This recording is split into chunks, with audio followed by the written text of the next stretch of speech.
If you a man, you can't be weak of will. You got to work on that. If you weak of the creative aspect, that's acceptable because you a man. Just as if the woman is filled with will and active power, but weak when it comes to her creative aspect, that's a problem.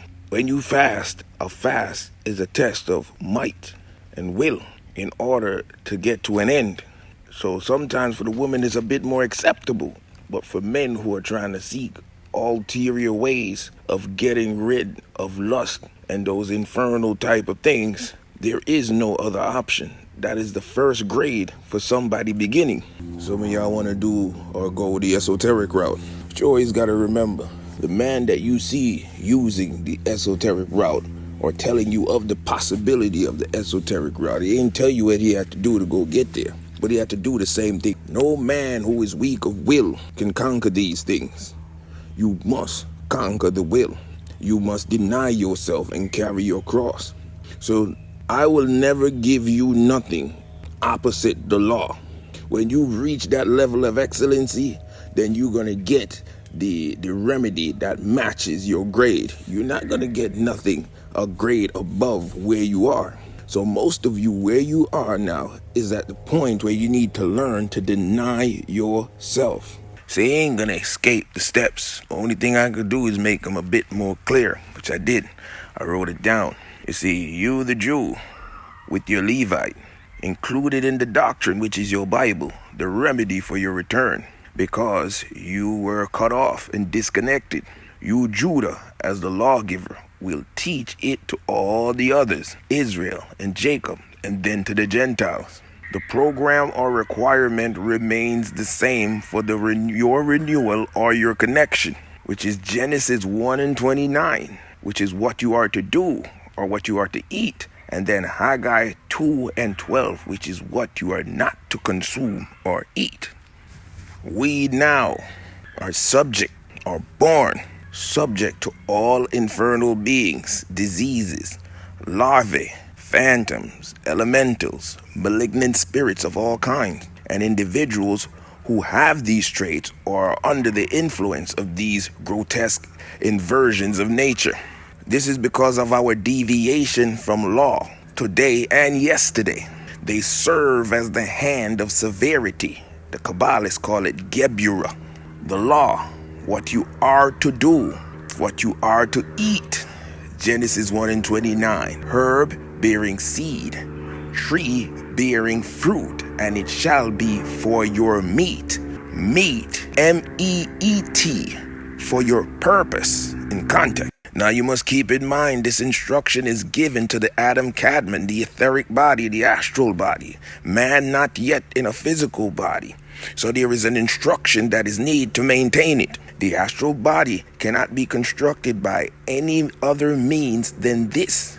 This is astral instruction for the sidereal body, the one that vivifies your physical body. Haggai 2 and 13 gives us different story. What you are not to eat. It goes by telling you bread, pottage, wine, oil, or any meat. This is why we are plagued with astral phantoms and deadly bodily diseases. It is the severity and recompense of a broken dietary law. Pottage, what does that mean? We see it, but we don't know what it means. Pottage is anything that is cooked. Pottage is a way of saying cooked food. To do all of the above is to be unclean. To be unclean is to attract the like essence. Diseases meet and gather in an unclean vessel. The unseen foul beings, F-O-U-L, gather around a polluted astral body and drain its vitality, harming the physical body and the spiritus in order to maintain their form. Now, the Son of Man, Shiloh, who is the prince, Judah, the lawgiver, Levite, the priest, and all the children of Israel, they are forbidden to touch anything on that list. If they do touch it, they are unclean, they are not holy, and they will remain dead, which is disconnected. Now, many of you want to know things that are guarded. Apocalypse of Abraham. You want to know things others don't know. how to individually overpower your oppressors and get back your full dominion. But you have no choice. You must return first to the dietary laws. To abstain from cooked food for 40 days in the apocalypse of Abraham, no alcohol, and cook no food by fire again. It repeats.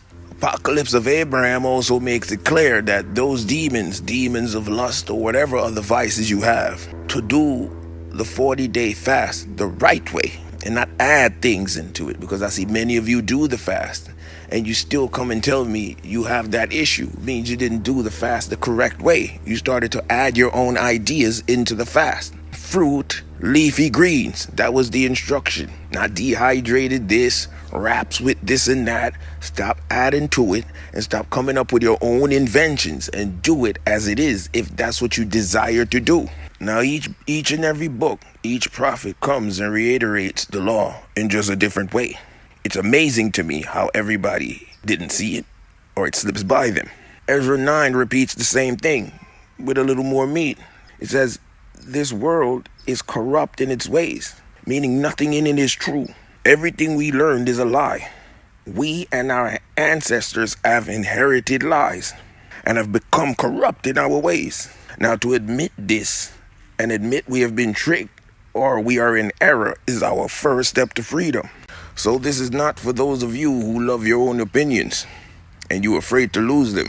Not for those of you who look in disfavor in the sight of new truths. For those, it will not cause you to change, but is going to vex you. Now, Ezra tells you, let 7 days pass. That's a code for 70 days. You add the 10, it's going to make it complete. 70 days is a complete cycle. Eat only leafy greens. Eat no meat. Drink no alcohol. Eat only greens. Pray continually. The prayer, this will clear the astral poison in your first body, the sidereal body, the astral body, where all sicknesses and phantoms must come first before you get disease in the physical body. They never tell you this. Jeremiah 5:25, what is it saying? Your lawlessness, imbalance, wickedness, and all other things of an infernal nature over time has collected debt. Astral debt to be exact, and it can only return what has been invested in it over time. By your wicked infernal investments through time, all good, G-O-O-D, and all God, which is good, has been withheld from you. Jeremiah 2:13 and Leviticus 17:14, it's telling you one thing. Judah and Israel, you committed two main sins. You forsake your God and had taken on the traditions of your enemies. You begin to eat his foods that were not designed for you, among other things. Now, you begin to eat his foods that were not designed for you. The meat, it satisfies the animal nature for pleasure, but poisons the alchemic salt, the body. The meat, void of all primal elements needed for the repair of the astral, sun, or star body, which in turn gives life to the physical body. Remember, man is starborn, a son of God. You're literally the son of God, made up of the same elements, same makeup, same as the fruits and the leafy greens, which in turn maintains the star in you. While the flesh which carries the blood of the beast contains the essence of a fixed animal, fixed because it is of a lower grade, lacks reason, and not qualified for food of a living God. This is the cure for all. Any other method set aside is for those who have conquered this. Those who have rightfully graduated to the grade where the art can be added to man or woman, who has proven not to be weak of will. Then you have proven that you can wield a stronger power to remove or bind these infernal spirits by other means which I will not disclose to the profane. I probably already said too much.